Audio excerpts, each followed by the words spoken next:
Psychic Mediumship College. So we thought we would come live today. And so as you are seeing this and you are coming on, say hi so we know that we're not talking to ourselves. So that would be awesome.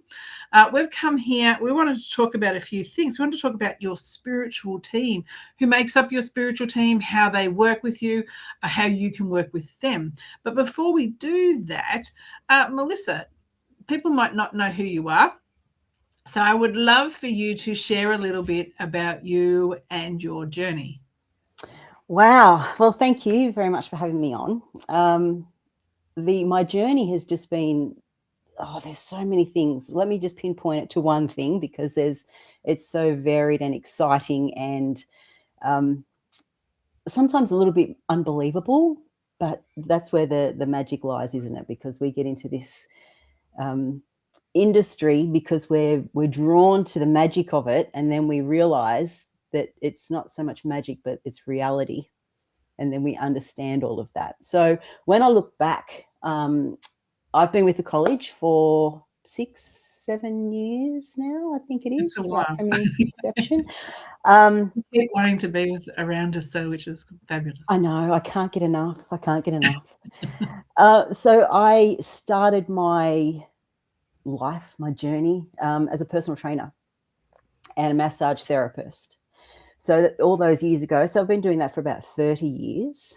And I didn't realize at the time that I was I did know that I was working on the physical body, but it wasn't until now, as I reflect back on the last 6 years of my time with the college and learning my own self-development on all my abilities and my healing, that I've changed and I've come into that that emotional and energy healing space. So before I was working on the physical body in like the 3D, and now I'm slowly into that more metaphysical quantum science, woo-woo-y, transitioning into the awakening part of it. So it's really, really exciting to see how I've grown from one aspect, and I've just completely opened my mind and my heart to a new way of life, and it's totally enhanced everything that I have experienced as an older adult now. So it's really interesting. Hi, really Nikki. Interesting. I have to agree. Like when I've come from corporate, I'm really analytical, very skeptical, science-based, raised with a lot of religion, all the things that are kind of in conflict with our space here. But there's a couple of things that I find really amazing about this space. As we kind of lean in and we understand it, we learn what it is. One, the change that occurs within us as individuals. I was talking to someone I don't know, about half an hour ago, and she's going to join the college, and she was talking about her different experiences, and she actually said, she's a baby beginner, hasn't done anything. She goes, I'm pretty sure when you do this work, you end up being a better person. And I'm like, yeah, like you actually do. And it's not that you're a better person. It's like a lot of things that would make you present as something other than that disappear. You have a different perspective. The way that you move through life is differently because you can see things from, as I said, different vantage points, and you understand things at a whole different level, which means that as you maneuver through life, the level of consciousness that you're more aware of that you have shifts and changes. And so that if you have challenges, you maneuver through the challenges differently from that different vantage point. You understand the lessons, you integrate them as you're moving through. And this really shows up in that way. So it's really interesting, and I love the fact that you said that you were working on the physical body first, and now you spent all this time working on the energetic aspect, and that's really what we're all about, is really connecting in that way. So when you think about 6 years you've been in this space, and I remember when we met, and even some of the things that we talked about, which is really quite surprising. Side note, don't always remember a whole lot of things, so that I do, right? So you obviously made an impact there, because I remember you came into this room. Yeah, and we were talking about your child, because psychic children is a hotspot for me. Yeah. And but when you think about everything, what would be something that really stood out for you as someone that was kind of leaning into the journey, particularly when you were starting, that was like a pivotal moment, or even something else that after, like that was really like a turning point for you? Yeah, I think the one thing that I had would I call it biggest challenge? I'm not too sure, but it was the longest one, was the trust in myself. Yeah. Meeting my spiritual team as they came in, as I grew and my abilities grew, my awareness was more open. It was still the trust in me. And was it just my imagination? Is it my wishful thinking? Am I just making it up as I go along because I want that to be the answer? And it was really interesting because, I mean, obviously I did the level 1 course first. And that really helped me hone my abilities and understand them, because I didn't. Like, I was walking in this, before I met you, I was walking in sort of like this fog. I didn't know anything. And you search on the internet and you Google and everything, and you just, you don't know what you're reading. And there's so many things, especially now with AI, you don't know what's bull dust and you don't know what's real. So where you go, what do you do? And like I said, like you said, we connected through my child, and that's how we began. And it's like, well, if they've got abilities, then where did they come from? And so that's how my journey started, is that realization and that remembering that it came from me. So then that's where my whole self-development came. And doing level 1 first really helped me trust that, because it was a proven system. It was a proven structure that other people had done and gone through. And I did the group training as well as the one-on-one coaching. And I found that I loved the one-on-one because I was able to ask all those weird and wacky questions that would pop into my mind. Lovely and wacky. But then I loved the group as well, because I was able to hear other people's stories and relate and go, wow, that actually happens to me. And I thought I was the only one. So for so many years, I thought this was normal. And then it wasn't until I was a bit older that I realized that it wasn't normal. And you're not supposed to know these things or talk to dead people or whatever. But it was that confidence and that trust. And that was my first real step into truly developing who I was as a person, to be honest, and trusting myself and building my own confidence. And so that's a lot of responsibility for a level 1 course, isn't it? I don't know if it's the course's responsibility or so, that's for sure. And yeah, it's that intuition amplified, which is that setting those foundations, so then you, as you did, you built on those over a lot of years. So hi, Gabriella, Wendy, Ali, Lois, Kate, if we've missed anyone. Yeah, I think I've got everyone there. So hi, thanks and say hi, so we know that we're not talking to ourselves, even though we would easily just chat here for hours, just the two of us. Yeah. It's interesting. There's a couple of things that you said there, and when I think about when we're developing and we're enhancing our skills, it really is a remembering. So it is. People call it an awakening. That's not wrong, but it is a remembering of what is our innate ability. That we have either squashed or denied because someone has told us it's wrong, you're making it up, it's not real, it's pretend, a whole lot of things that they say.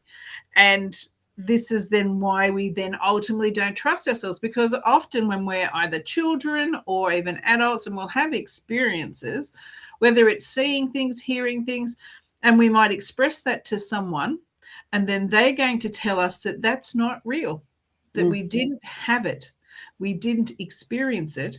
And then we start to question, oh, maybe that's, the person that I'm talking to, the imaginary friends is a perfect example, that, oh, maybe that's not my experience.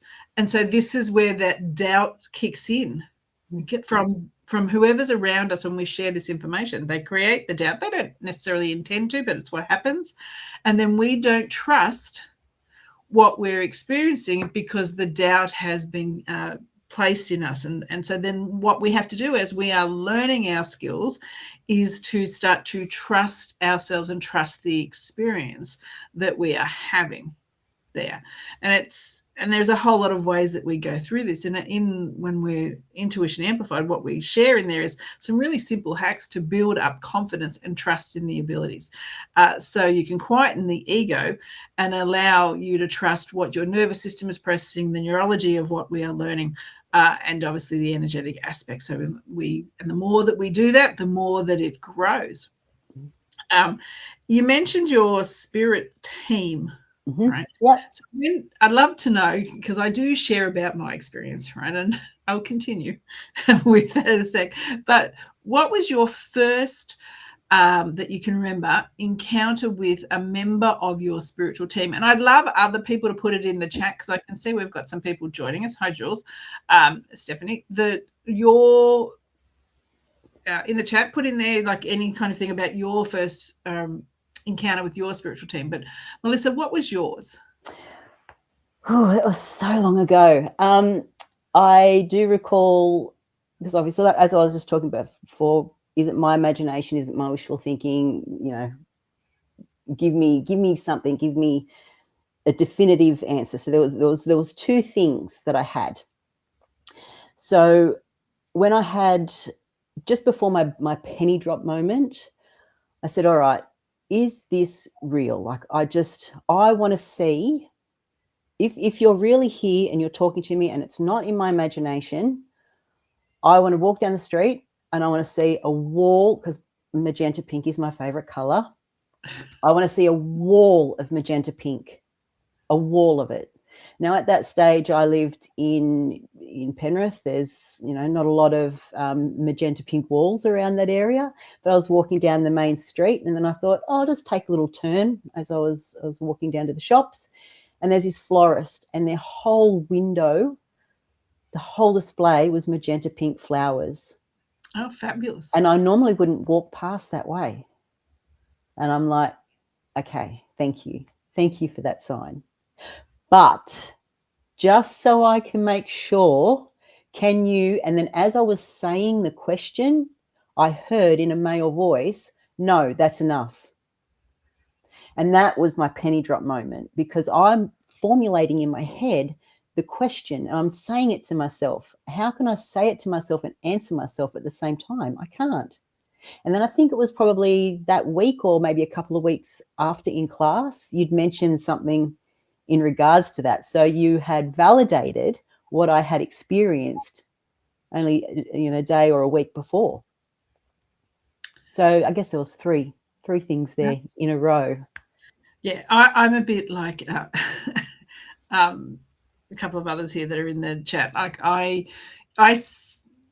when I started formally learning, I went to a class to support my son. My intention was never to learn for myself. I just needed to, so I could parent him, because I had my own experiences as a child. Mm-hmm. I was happy with that. That was where I was at. And it was all about learning about spirit guides. And I would sit there and everyone else could see and I couldn't. I was the only person that could hear. So I was clairaudient and everyone else was clairvoyant. And so they would come out of meditations and they'd have all these magical experiences. And I'd be like, and I wasn't great at meditation either. I would failed meditation class as well as spirit guide class. Like, I was just failing. Right? Yep. I'd come out and I'd be like, oh God, all I did was sit there and think about my shopping list. And so I remember doing like 21 goes at meditation before I even got close to being able to relax my mind. And I just could not connect to my spirit guide, just couldn't. And I felt like I was failing. I just couldn't do it. And everyone was having these great experiences. They come to me, I'm like, I don't know, I got nothing. Right? That'd be my answer when we'd go around the circle. And it took a very, very long time. And I'm really stubborn. And thank goodness sometimes, right? So I persevered at it. And I do remember one day laying on my bed at home, and then finally I had this experience in meditation where this light came and it was all moving, and it had a certain color to it. It was blue and it was doing all this stuff and it was communicating, and it told me that it was my guide. And I'm like, well, why do you look like that? Once again, I'm questioning, analytical mind, like, that's not what everyone else had. They had all these great experiences, monks and things like this. And the energy said to me, goes, if we showed up in any of those ways, because you are such a skeptic, you wouldn't believe us. Mm. You just go, it's cliche, Bronwyn. I'm like, true, I would, right? That is exactly true. And then they said, so we showed up in our pure form of energy. So you wouldn't recognize that it's something special. And I go, great, I understand that. Awesome. Weird light that can talk. Not normal, right? So I get that you're different, right? And then everyone, had names and things like this for their guides. And so I asked, I said, well, what do I call you? Apparently you're supposed to have a name. And it said, once again, my spirit guide is a bit of a bad attitude like me. See why we're assigned to each other. And the energy said to me, you can't actually pronounce our name. It's a name that you will never be able to pronounce. So just call me Christopher. And I'm like, awesome, I can work with that. Christopher with a bad attitude that comes in a blue light form. You and I are a team. Awesome. And I continued to work with Christopher, the bad attitude, blue light, forever. It's now so integrated into my existence that I trust it more than I trust anything else or anyone else that I've ever encountered with all and every decision. And it is such an embodiment of who I am in all the ways. So anyone that struggles to connect to their guide, understand who they are, keep going, right? Keep persevering. But here's the thing that people never tell you, right? And I've sat in lots of development. I've been learning for, I don't know, probably 16, 17 years now in a formal sense. This is a thing that people don't tell you. You actually do not need to have a personal relationship consciously from your perspective with your guide. Makes no difference at all to your connection. Teachers make out that it's the be-all, end-all. It's not true at all, but they will bang on about it constantly. And here's the reason why it actually makes no difference at all, because your guide has one responsibility, you. Nothing else, just you. They have known you before you've incarnated. And so that bond and that connection has occurred then. The fact that your conscious mind is not aware of it for, sometimes forever for some people, doesn't mean that your guide doesn't know that you are their responsibility. Because frankly, I joke about this, but it's kind of true, right? Us, right? And I'll use me as an example. I'm like, through life, a 3-year-old given a shopping list, which is my soul contract, of all the things that I have to do. And it's like you've given the 3-year-old the shopping list for the family groceries for the fortnight or week. Unsupervised. That's what you'd be like if you sent me down here incarnated to tick off my soul contract without a spirit guide. It's like, who knows what I'm going to come back with, right? Definitely not what's on the shopping list. I'm just not. Right? So my guide is there to ensure, that's like the parent, to ensure that at the supermarket we come home with everything we intended to achieve. And so they are going to, just like any other parent or supervisor, kind of make sure that the person that they're responsible for does the thing that they're supposed to do, no matter what me, the 3-year-old, wants to do. So, and I mean, there's a whole free will thing in there as well. That's where I go through life kicking and screaming. But that's my free will fighting my guide. We do have arguments sometimes. But I'm sure he would like a do-over in working with me. He's like, can I pick someone else, a different human? Oh, well, he started. He was the one that said at the beginning before you came down, yep, all right, I'm sign up for the job. Let me do it. So it's on him, not you. That tough one. So our guides, we know that they're part of our world, right, on an energetic level. But of all the other components of our spiritual team, what are some of your favorites and why? Oh, how woo can I go? Hey. Okay, so I've got a few. Mediumship College, it's woo. You know what? When I first Actually, it wasn't when I first, well, yeah, kind of when I first, but I would backtrack even up to 3 years ago, maybe. I hadn't come out of the psychic closet. And why is that? Because fear of judgment. Because my whole life people had said, you didn't, that's just your imagination. You didn't do this, you didn't do that, blah, blah, blah, blah, blah, projecting their stuff onto me, right? So that becomes my subconscious beliefs. When I had the confidence in myself and then I could creak the wardrobe door open of that psychic closet, I was able to step out.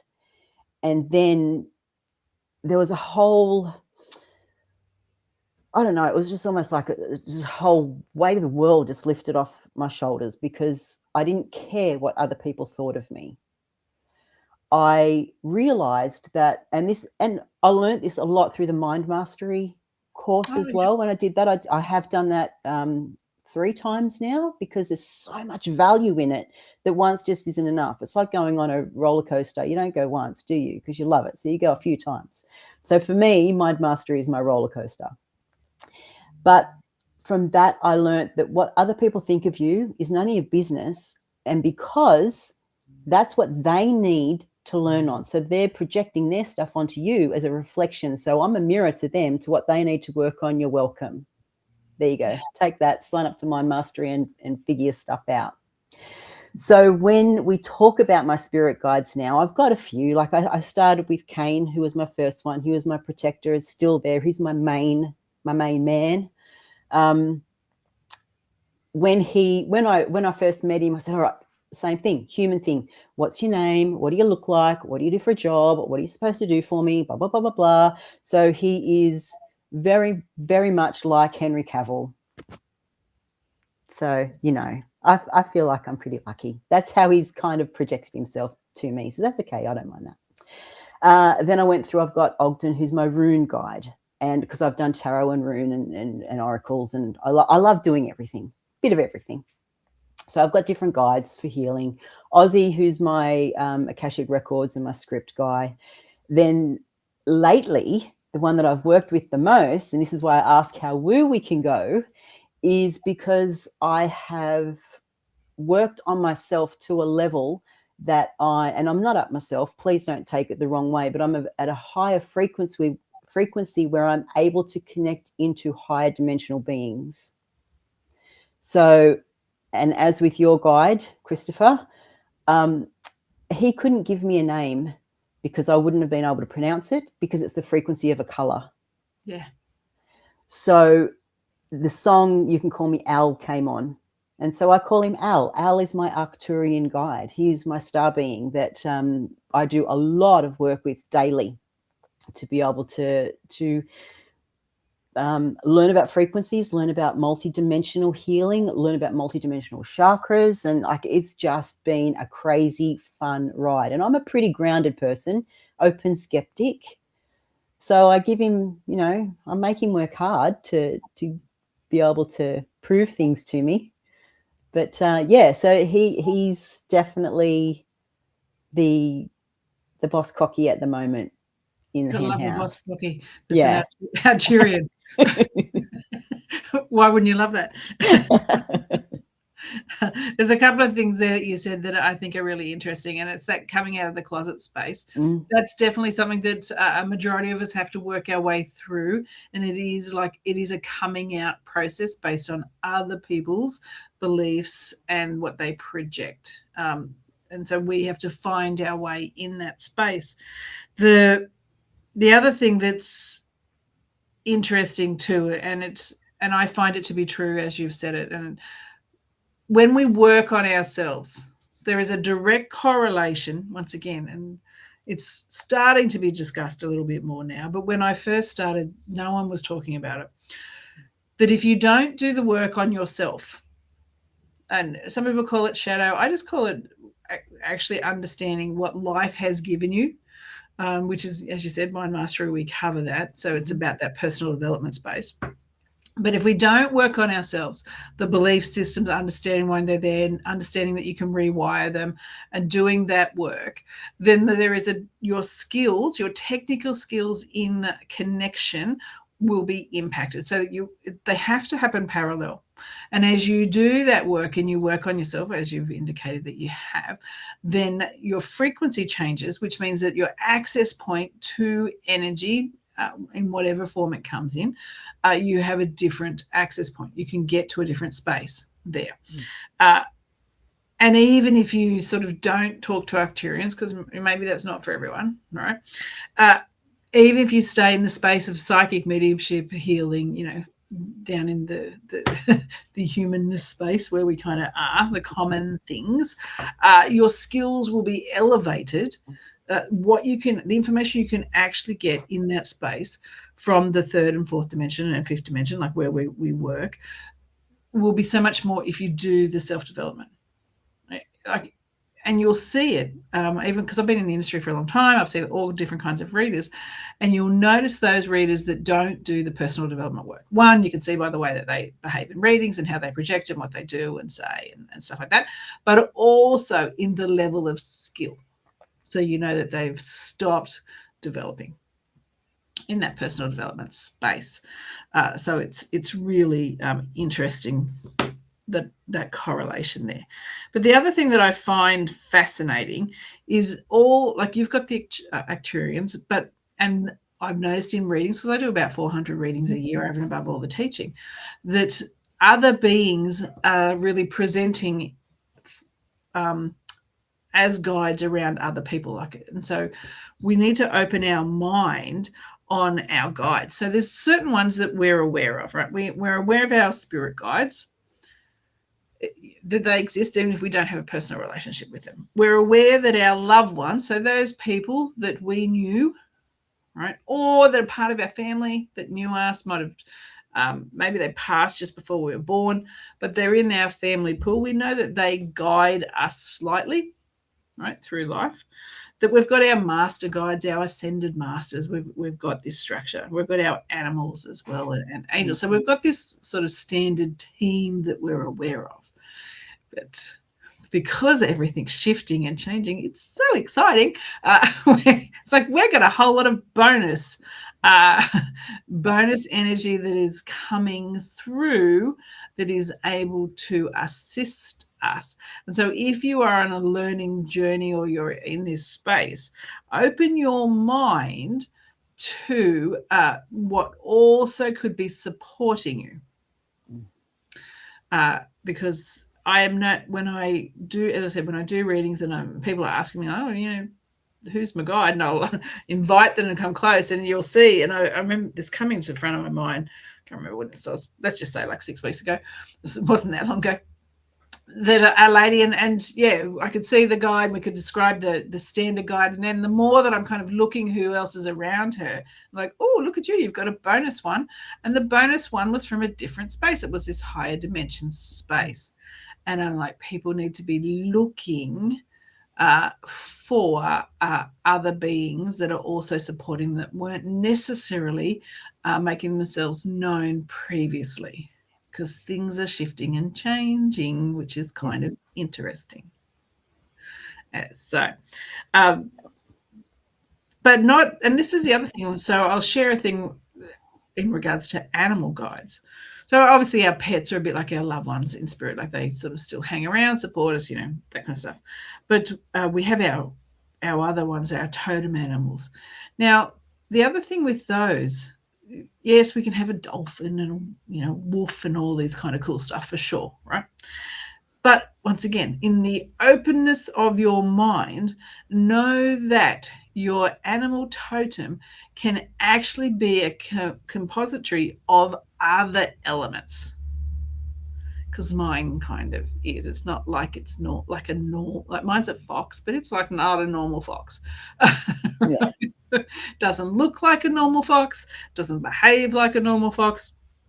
And so they can be these components of other animals in there. And so we look at, when we're diving into it, what are all the elements that are represented within that being, because when we pull them apart, we can understand the energy that they hold. Yeah. Fascinating. And why wouldn't you want to go on that journey? Like, Exactly. it's so fun. even if you don't necessarily believe in it straight away, like, enjoy it, have fun with it, because why shut yourself off to the possibility that there could be a dragon sleeping on the top of your house protecting it? Or 4. Yeah, like, just have fun. Find that inner child and just go at it. Like, have fun. That's what I say. Actually, I sat in meditation. So I invited the experience and I sat in meditation, and it doesn't always happen in the first sitting. So be really open to the fact that it may take you a little while for the animal to present. Mine didn't show up for ages, like but I hadn't even looked for it either. Like, I just like, we've already ascertained that I'm a question and skeptic, and I'm like, everyone has a wolf, everyone has a dolphin, blah blah blah. Yeah. Right? Do you think that sometimes that could be that they want to, like, on the surface they want to experience it, but deep down they're a little bit scared of experiencing it, so they kind of block themselves a little bit? Well, I mean, if you're scared of anything, it will create a block. So even in mediumship, if you're scared of seeing spirit, it's going to create a block. You're not going to see them, right? So anything that makes you scared, there. If your totem is an animal that you potentially would be scared of, then it's going to be harder for you to connect with it. And this is why it's like, consider the components of what that animal represents. Right?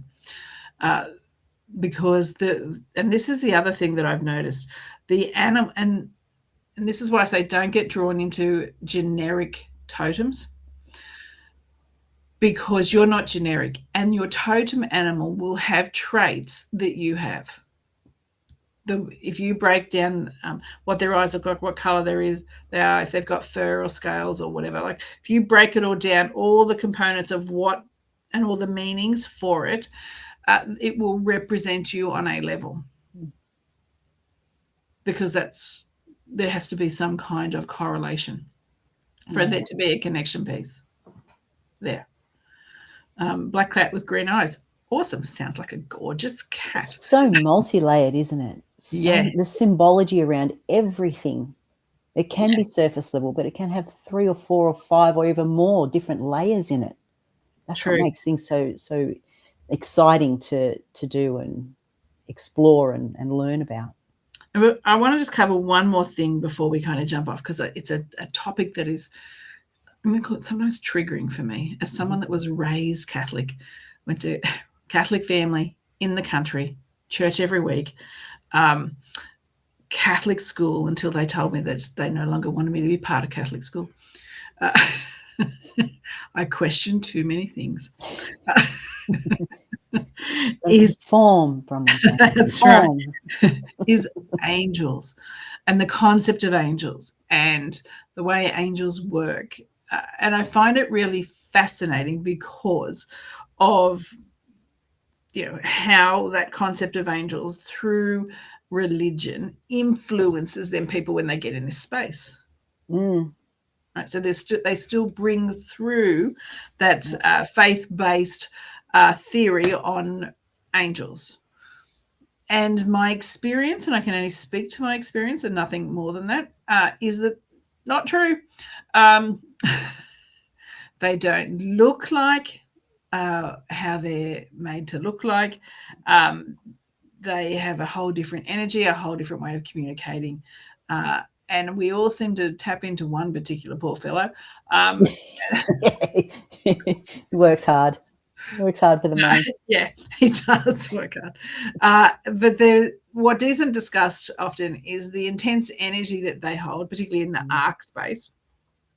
And not understanding how, when you're working with them, it's actually a derivative of that energy. If you think of electricity, they're like the power station. You don't plug your hairdryer straight into the power station, right? And so it's the same kind of thing when we are working with them here. You're working with a derivative of that energy. That energy actually can be in more places than one, just like electricity goes everywhere at once. Same kind of thing. And we've made them very human, right? They're not, their energy. That's not what it's like. So I find it, and it's a topic that we could talk like for hours on. Oh, yes. But I just want to kind of scratch the surface and go, for those that are really drawn into that angelic space, and that's me, right, is considering it's not like what you think it is through faith. Very different kind of energy, very different way that they communicate.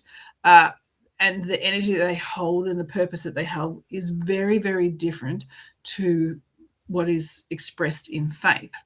So open your mind. Once again, this is an opening your mind conversation. When you are working in that space, to let go of what you think they should look like, what you think that they should feel like, and how you think they should communicate. To truly get an idea of how they communicate, the direction that they take, the energy they hold, and the frequency that you will potentially feel when they work with you. So let go of your expectations and any belief systems around that so you can have a true experience. And as I said, we could talk for hours just on that topic. Yes. It's a massive, big topic. And there's lots of people, you see it all the time online, channeling angels and things like that. So once again, not putting any sort of shade on anyone doing that at all, because people can do that. You can channel anything. Right? Yep, like a power cord connection, 100%. Stephanie. We can all channel, if we want to. We can all channel different beings. Like, it's not just for the special few, right? It comes on the frequency of the work that you've done on yourself, blah, blah, blah, things like what Melissa expressed, why she can talk to the Acturians, right? So there is a framework that needs to occur first, but it's available to everyone. But once again, consider what that looks like for you, how you use it, when you use it, and also consider when you're watching someone channeling anything really, but angels specifically, that if you've got your own reflection piece and you've done your own work, you'll be really able to identify those that are truly channeling that energy and those that aren't. Yeah, 100%, especially if they're in ego. Like, if I feel or I did it, whatever it is, it's not a channel, and you can see the shift and hear the shift in the voice, and they talk as a collective as opposed to I as the ego, and not the ego I love myself, but the ego, the human brain, the muggle mind. So you can definitely pick up, if you know a couple of little tricks. That's to right. Look out for. And Stephanie's right. They are not fluffy and light either. Correct? No. They're very direct. That's they always, particularly in the arc space, they remind me of, it's very much, to put it in a human perspective, I always think of it a little bit like an army structure, right? The army's got sort of ranks and a structure to it. The angelic space has a similar kind of structure, not the same, but it has a structure. So I always think it's a little bit like that. And in the arc space, it reminds me very much of like that army, like giving a directive. It's like, do this, da. There's no negotiation. Like, like you can negotiate with your guide. He's still going to tell you that, or she, or what what they want you to do. There's no negotiating with the angelic space at all. It's very directive. They will tell you. They are definitely. It's really interesting to connect with them. You're right. Yeah. So I just want to kind of, as I said, scratch the surface on that, because it's a big topic. But it is that awareness piece when you are connecting in to your spiritual team. And if you don't know who your spiritual team is, don't stress, right? We already said that it doesn't matter for you to be able to develop your skills or have a connection. They know that they are working with you.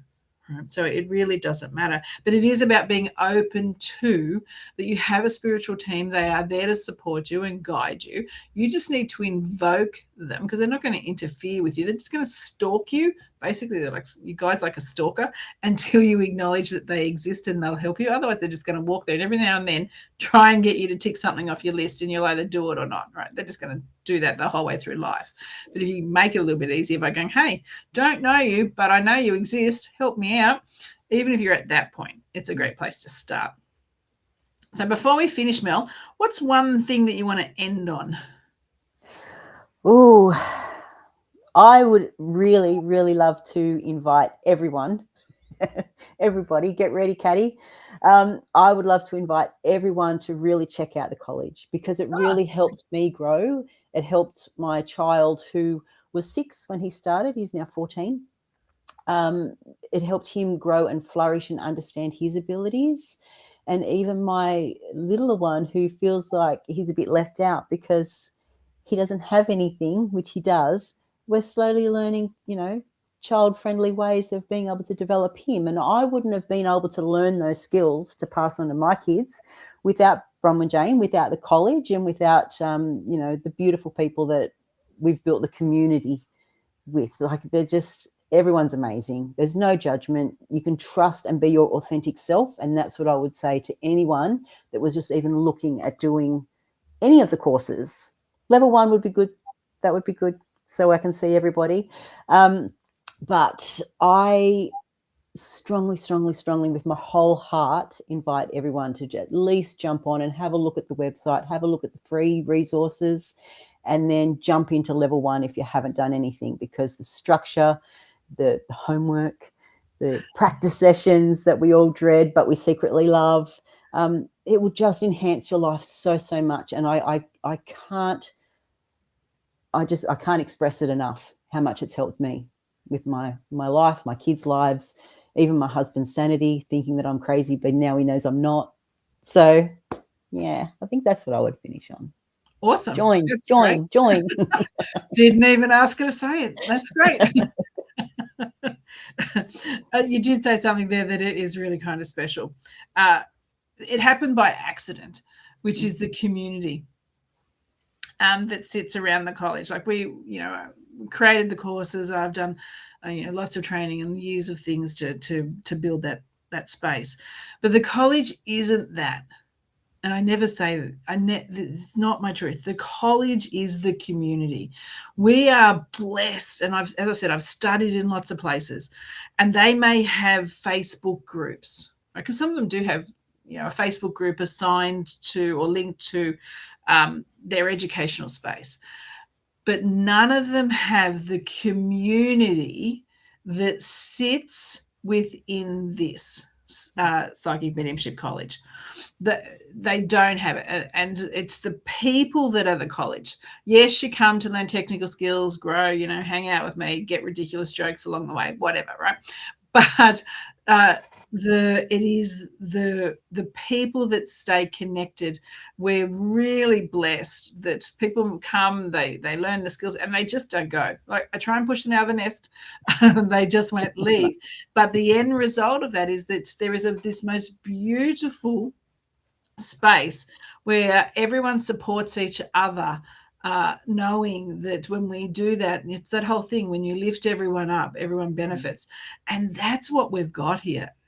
And that's to do with and some of those people that are in the community are on here chatting, and so it's you guys, and it's anyone else that watches this on replay that's part of the community. It's just a phenomenal space. And the most fascinating thing is, when I was going through my development, I always wanted to find a really nice spiritual group. I'd been in a few. One was okay. One was anything but. It was like a cult.